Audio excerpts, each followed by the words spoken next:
नमस्ते दोस्तों, आज हम बात करेंगे एरिका पाम के बारे में। आपने इस पौधे को काफ़ी टाइम देखा भी होगा और किसी आप लोगों के घर में भी ये हो सकता है। तो देखिए इस पौधे की खासियत के बारे में, इसका क्या बेनिफिट है और ये किस तरीके से लगाया जाता है और ये हमारे शरीर पे किस तरीके से काम करता है, उसके बारे में मैं पूरी जानकारी आपको बताऊंगी। इस पौधे की खूबसूरती में एरिका पाम खूबसूरती बढ़ाने के साथ हमारे घर की हमारी सेहत के लिए भी काफ़ी फ़ायदेमंद होता है। एरिका पाम इस पौधे पर सूर्य की सीधी किरणें ना पड़ने दे, इससे पत्तियां जल जाती है और सुबह की 1-2 घंटे की सनलाइट प्रॉब्लम नहीं देती है। उसके बाद की धूप जो होती है उससे हमें पौधे को बचाना होता है। हमारे पौधे की कुछ स्टेम इस तरीके से जो इनके ऊपर के पत्तियां होती हैं ये ड्राई हो जाती हैं, तो इनको आप रिमूव करते रहिए। इनसे फंगस क्रिएट होने की संभावना ज़्यादा बढ़ जाती है, जिसकी वजह से धीरे धीरे पौधे में फंगस हमारी जड़ों तक पहुंचकर और पौधे को नीचे से ख़राब करने लग जाता है। तो इस तरीके की जो हमारी कुछ पत्तियां सूख जाती है उनको हटा दीजिए। इनके सूखने का कारण क्या होता है? नाइट्रोजन की कमी होती है, तेज़ धूप होती है या पौधे में नमक की मात्रा का ज़्यादा होना भी होता है। अपने पौधे को सुंदर और लश ग्रीन बनाए रखने के लिए काफ़ी कुछ करना होता है, लेकिन इस पौधे की ज़्यादा रिक्वायरमेंट भी नहीं होती है। इसको आप इंडोर आउटडोर जैसे चाहे रख सकते हैं, लेकिन सेमी शेड में रखिए। फुली इंडोर अगर आप रखते हैं तो ऐसी जगह पे रखिए जहाँ पे इसको थोड़ी बहुत सनलाइट या तेज़ रोशनी मिले, चाहे वो आपकी लाइट की ही हो। इसकी खासियत हम बताते हैं। एयर कंडीशनर चलने से एसी वगैरह हम ज़्यादा यूज़ करते हैं, जिसकी वजह से कमरे की जो हवा है उसमें नमी की मात्रा कम हो जाती है।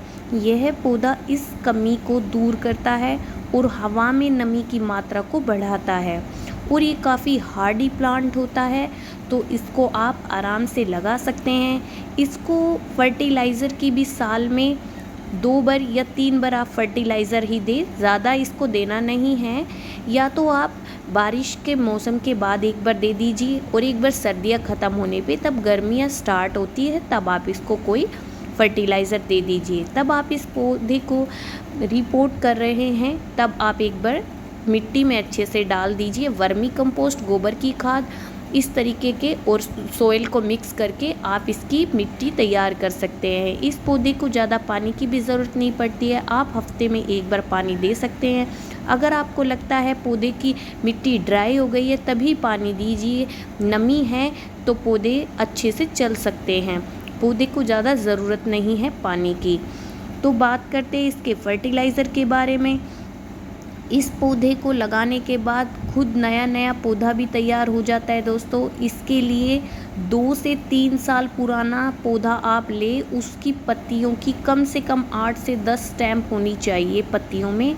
गमले से बाहर निकलकर किसी बड़े चाकू से मदद से उसको काट के सावधानी से जड़ों को अलग करके 2 हिस्से में डिवाइड करके आप उसको अलग अलग करके 2 पौधे बना सकते हैं। इसमें हम अभी डाल रहे हैं वर्मी कंपोस्ट, क्योंकि मैंने इस प्लांट में विंटर के बाद एक ही बार फर्टिलाइज़र दिया था, वो भी सीवीड। तो अब मैं इसको दे रही हूँ अपना वर्मी कंपोस्ट। आप इस तरीके से आफ्टर बारिश दे सकते हैं, क्योंकि अभी बरसात का मौसम है। अगर आपका प्लांट बाहर रखा हुआ है तो उसमें पानी जाने की वजह से वो वर्मी कंपोस्ट धीरे धीरे ड्रेनेज होल से बाहर निकलने लग जाएगा। तो इस वजह से आपका अगर अंदर या सेमी शेड है तो आप इसको अब भी डाल सकते हैं। पौधे में ध्यान दीजिए, ये हमारा एक पौधा है जो मैंने रिपोर्ट नहीं कर रखा है, काफ़ी पुराना हो गया है ये। तो इसकी आप देख रहे हैं, इस मेरे जो गमले में लगा हुआ है इसकी स्टैम्प अच्छी हो गई है, और जो हमारा अभी हमने लगाया नहीं है उसकी स्टैम्प काफ़ी हल्की हल्की हैं। तो इसीलिए पौधे को रिपोर्ट अच्छी मिट्टी, अच्छे सॉइल अगर आप देते हैं, फर्टिलाइज़र देते हैं, तो उससे आपके पौधे की मजबूती अच्छी होती है। आप वर्मी कंपोस्ट के साथ इसमें लिक्विड फर्टिलाइज़र देते रहिए। 2-3 महीने में एक बार कोई भी फर्टिलाइज़र दे सकते हैं। हमने इसमें सीवीड फर्टिलाइज़र का लिक्विड फोम बना के भी डाला है। आप स्प्रे की मदद से उसको डाल सकते हैं। वो एक लिक्विड फोम में और कुछ दानेदार फोम में आता है। 1 स्पून के करीब लेके 2 लीटर या 1 लीटर की बोतल में उसको अच्छे से डाइल्यूट करके और अपने पत्तियों पे स्प्रे कर सकते हैं। उससे पत्तियाँ ग्रीन लश और उसमें जो कोई किसी प्रकार के इंसेक्ट आते हैं उससे काफ़ी हेल्प मिलती है।